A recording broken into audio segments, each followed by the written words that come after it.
Elliot said, he wanted to have a child as soon as possible. I wouldn't leave him for work like you do. So I told him I wanted to have a baby with him. I just listened to my friend's screams in a daze. We had many problems, but I still loved my husband. And I thought I had a good relationship with him. But it seems I was the only one who thought so. My name is Kyla. I am 30 years old. I am a system engineer by profession. A year ago, I got married to Elliot. We were good friends in college, but after graduation, we drifted apart for a while. We met again by chance 3 years ago, and have kept in touch since then. My husband can be a little bossy at times, but he is a cheerful and kind person. I was exhausted from my work, and I was attracted to his cheerful personality. About a year into our relationship, my husband asked me if I would like to live with him. I was feeling lonely because we didn't have time to see each other, so I gladly accepted the proposal. However, someone came along to put a stop to it. It was his mother. "No, it's not good. You shouldn't live together before marriage. If you want to live together, get married first." I was baffled when my mother-in-law said that. In some way, I thought my mother-in-law had a point, but I felt uncomfortable with the way she interfered with her 27-year-old adult son. I was raised by my parents to make my own decisions, and my parents always respected my wishes. Having been raised in this way, my mother-in-law's opinions were strange to me. But more than that, I couldn't understand how my husband obeys my mother-in-law's opinion. "Well, why don't we get married then?" We talked and talked. I learned that there are many people like my mother-in-law. In the end, I decided to marry my husband because I loved him and wanted to be with him. But it didn't stop there. My mother-in-law also began to meddle in our new home. "It should be close to my son's work. It should be close to my house." Not only that, she wanted us to buy a house. I couldn't take it anymore, so I decided to talk to my mother-in-law directly. "Elliot and I will talk about the house on our own. I'm saying this because I care about your future, "I know, I appreciate that. But we want to make our own decisions. My parents respected our opinion." Then my mother-in-law laughed at my words. It was like she was looking down on me. "I'm sorry to say this, but I think the reason your parents didn't interfere is that they don't care about you enough, don't they?" "What do you mean?" "I mean, your parents are doctors, right? And you are not." My mother-in-law's right. Both my parents are doctors. But I never wanted to be a doctor. My parents never told me to be a doctor either. I never thought that someone, my husband's mother, would say such a thing to me. When I was shocked and kept silent, my husband said to my mother-in-law, "Mom, that's enough." But my mother-in-law, not liking the fact that my husband defended me, became grumpy. There, she never spoke further. I have always felt that my mother-in-law and I don't get along, personality-wise. After that, my mother-in-law's opinion and mine continued to be at odds with each other. My husband, on the other hand, tries to put a good face on both sides. So there was no solutions at all. Finally, my husband found a new condo for us. It was convenient for my husband and my work, and also close to my in-laws' house. I was starting to feel sorry for my husband, who was caught between me and my mother-in-law. I was also getting tired and didn't want to prolong the problem. We settled on buying the condo that my husband had worked so hard to find for us. My mother-in-law reluctantly backed out after my father-in-law warned her about it. And yet, she was not happy that it was not a house. we spent most of our savings on a down payment for the condo. Still, we were happy with the convenience of the new place.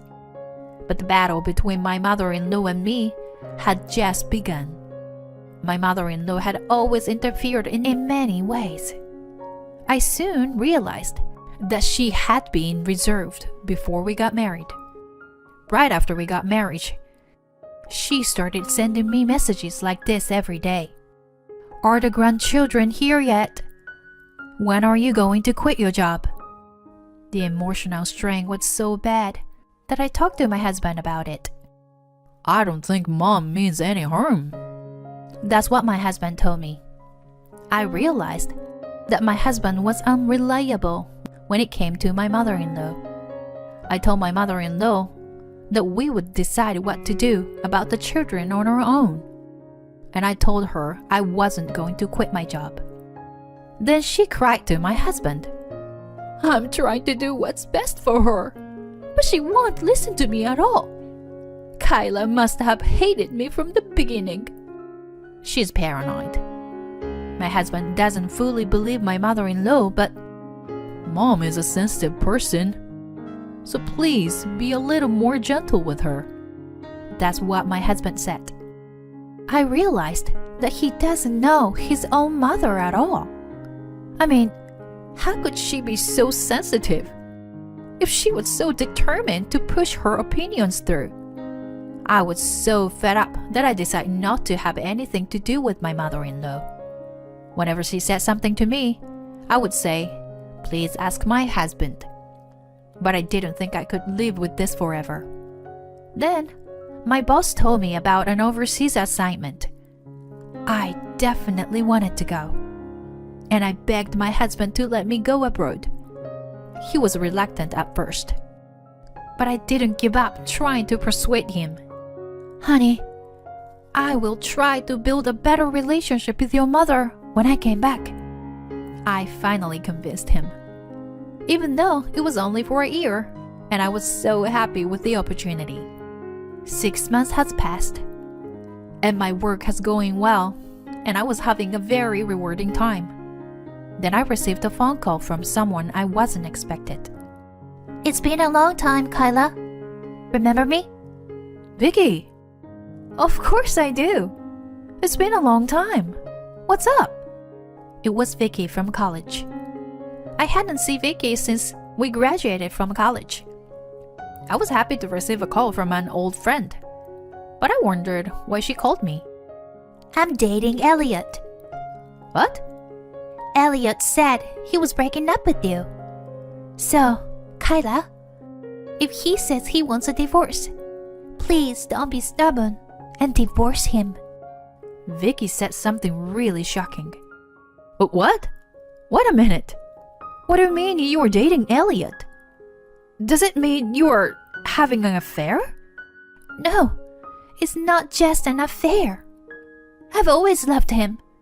All these years, you know? If you hadn't interfered, I would have had married Elliot. Vicky's words shocked me. Immediately, I remembered that I had heard a rumor that Vicky liked Elliot.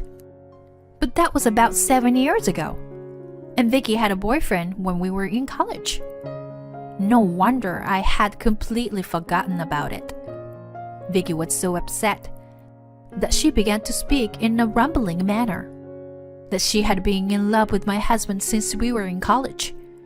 But he had a girlfriend, so she gave up and got a boyfriend of her own. And when she heard that Elliot had broken up with the girlfriend, she knew she wanted to be in a relationship with him this time. And before she knew, he was dating me and got married. I've always loved him. But now that you two are married, I thought I would finally have to give up this time. Then I heard that you left Elliot and went overseas. I just couldn't stand there and do nothing. I remember Vicky being rather innocent and quiet, so I was overwhelmed by her unexpected side. Vicky seemed to approach my husband as soon as she found out that I was assigned abroad. According to Vicky's story, My husband at first didn't take her seriously, but as a result of her intense approach, he started an affair with her. I'll pay you alimony, so you have to leave Elliot. Wait a minute. I'm still confused. This is too much to take in. I need time to sort things out, okay? Vicky was still saying something, but I hung up the phone. I got the impression from the phone call that Vicky was very attached to my husband. If I believe Vicky's story, she and my husband are having an affair. However, I felt it was dangerous to believe Vicky's stories only without hearing anything from my husband. In the meantime, I will contact my husband when I have a chance to make up my mind. I thought so, but I underestimated Vicky's love for him. Then Vicky sent me that audio data. When I listened to it, I found that my husband was saying he wanted to divorce me and remarry Vicky. I also received other evidence of the affair, such as compromising photos of the two. Vicky and my husband seemed to be very close to each other, literally. There were also files of the conversations among them, including my mother-in-law.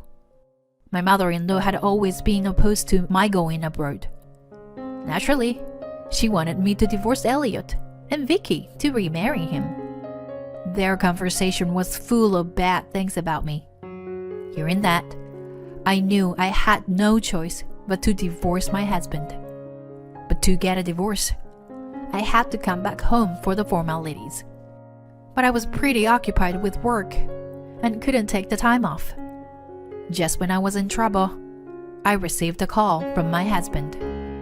I answered the call nervously. Hey, it's me, Carla.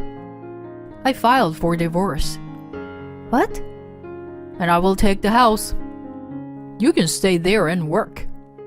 Even if you come back, you won't have a home anymore, okay? I was speechless at this unexpected turn of events. What do you mean you filed for divorce? Isn't that too absurd? My husband's words took me by surprise at first.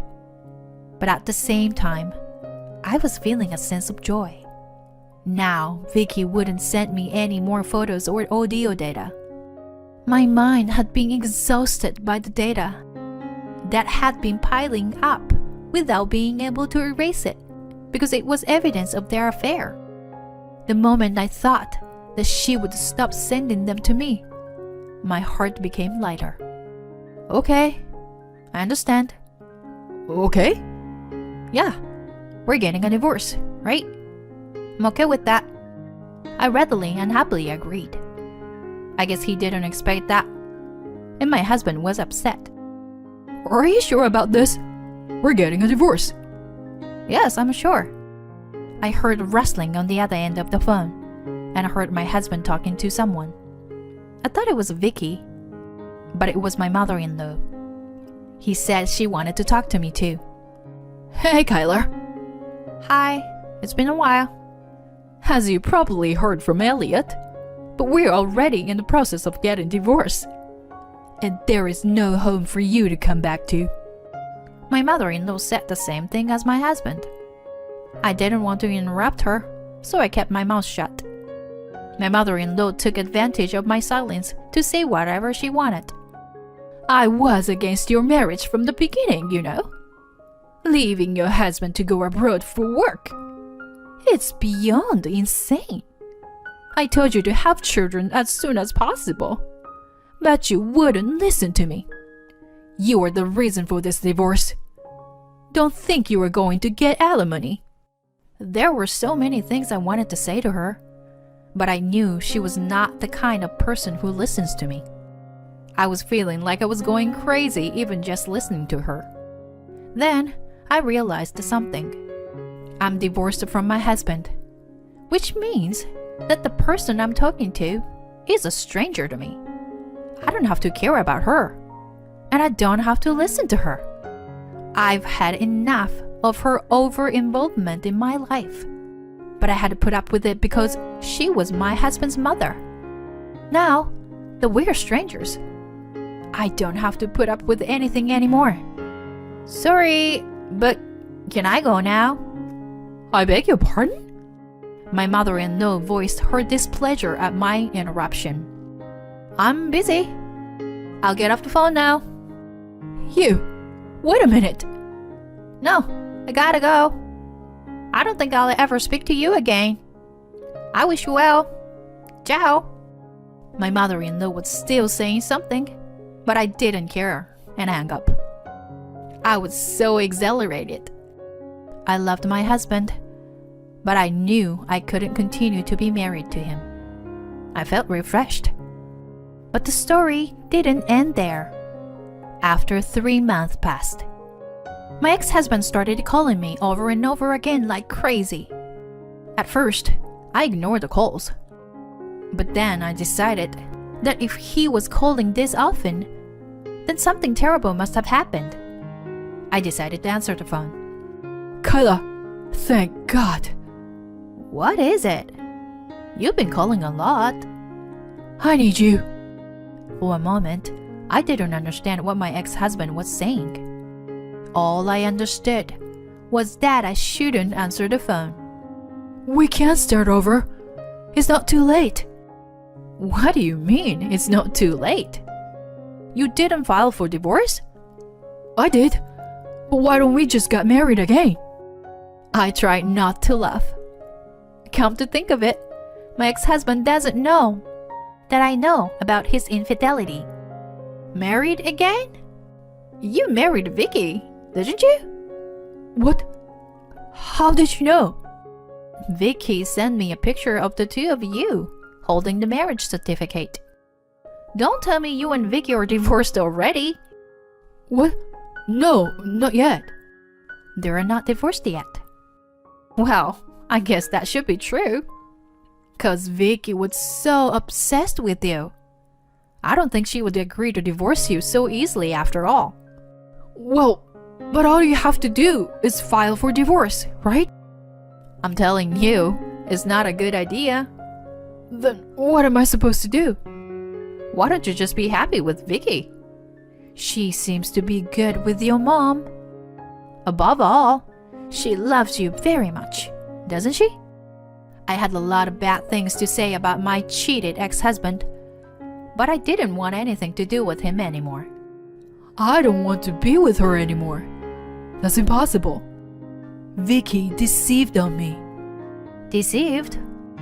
What do you mean? I asked my ex-husband in doubt. He thought he could get a lot of money by marrying Vicky. I had a pretty good idea about the money. Vicky showed me the amount of money she was saving to be with me. But as soon as we got married, she said she didn't have it because she used it to marry me. Yeah, that's alimony for me. For Elliot. Didn't understand what that meant, so I kindly explained to him what it meant. You see, Vicky has prepared a large alimony payment for me. What? Why is that so? So that I wouldn't say, give Elliot back. I don't understand. I mean, that's how much she loves you. I'm so glad she loves you that much. Yes. The truth was, Vicky told me from the first time she contacted me that she would pay me alimony if I would divorce him. I didn't believe her words, but Vicky contacted me again when she found out about our divorce and wanted to pay me alimony. I gave her my bank account info, and she paid me $60,000. I was so surprised that I contacted Vicky, and she told me, "Take the money, but you have to stay away from Elliot forever." I contacted her several times after that, but her answer was always the same. I was at a loss, so I asked a friend for advice. If she says she'll give it to you, why don't you just take it? Also, you haven't even divided the property, have you? That was right. So I decided to take it. I am sure if I asked for a share of the property and alimony for the affair, it would have amounted to quite a lot of money. But $60,000 from her was still too much. It would be best not to tell my ex-husband about it. That's not right. Give me back my money. It's not your money. It's Vicky's money. If she wants it back, I'll pay back what she paid more than the market price. Really? You will? Then Vicky's voice came from behind my ex-husband. Elliot? My ex-husband quickly hung up the phone. I never heard from him again. After a while, one of my college friends told me that Vicky was very restrictive and had erased my contact information from his phone. When he told her about the alimony, she went crazy and asked him if he was just looking for money. Not only that, but Vicky was also jealous of my ex-mother-in-law.